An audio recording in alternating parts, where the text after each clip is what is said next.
શહેરના કુંભારવાડા વિસ્તારના નાકા પાસે આવેલ મહાનગરપાલિકાના જાહેર શૌચાલયની હાલત હાલ અત્યંત બિસ્માર જોવા મળી રહી છે। ત્યારે સ્થાનિક રહેવાસીઓ અને રિક્ષા ચાલકો દ્વારા આ શૌચાલયને યોગ્ય બનાવી તેને ફરીથી કાર્યરત કરવાની માંગ કરવામાં આવી છે। સ્થાનિકોના જણાવ્યા મુજબ આ જાહેર શૌચાલય લાંબા સમયથી બંધ અવસ્થામાં હોવાથી ખાસ કરીને દુકાનધારકો અને રાહદારીઓને ભારે મુશ્કેલીનો સામનો કરવો પડી રહ્યો છે।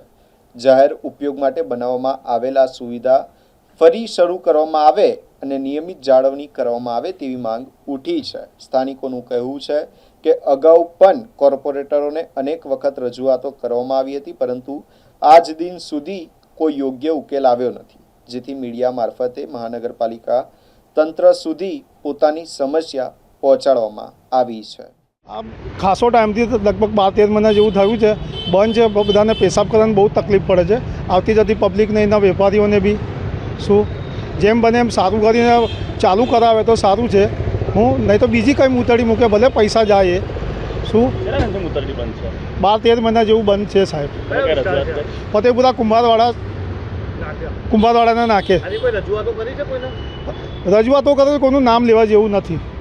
શું પહેલાં પાલિકામાં નામ રજૂ કર્યું તો હેમિસાબેન કે હવે નહીં ખુલે, કે હા ખોલશે, પણ ખુલી નહીં, નથી હવે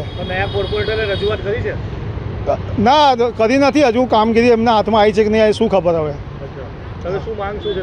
આવા મૂતળી ચાલુ કરાવો। બહુ તકલીફ પડે છે બીજાને આવતા જતા, અમુક નાના છોકરાઓ છે, બીજા વડીલ માણસોને બી તકલીફ પડે છે। શું અહીં વેપારી કંઈ અનાજ બનાજ લેવા આવે, એમને અડધી રસ્તામાં જઈને કે ભાઈ કઈ પેશાબ કરવાનું, બધું ભાઈ હતી આ બંધ થઈ ગઈ છે। એવું પણ સાંભળ્યું છે કે મૂતળી ઉપર કોઈ કબજો કે કંઈ હોટલ જેવું કંઈ રેસ્ટોરન્ટ બનાવવાનું? હા, એ પહેલાં લારી ચલાવતા હતા, બંધ છે લારી। શું મૂતળીનો યુઝ કરતા હતા? હા। શું નામ તમારું? નટુભાઈ મગનભાઈ વસાવા।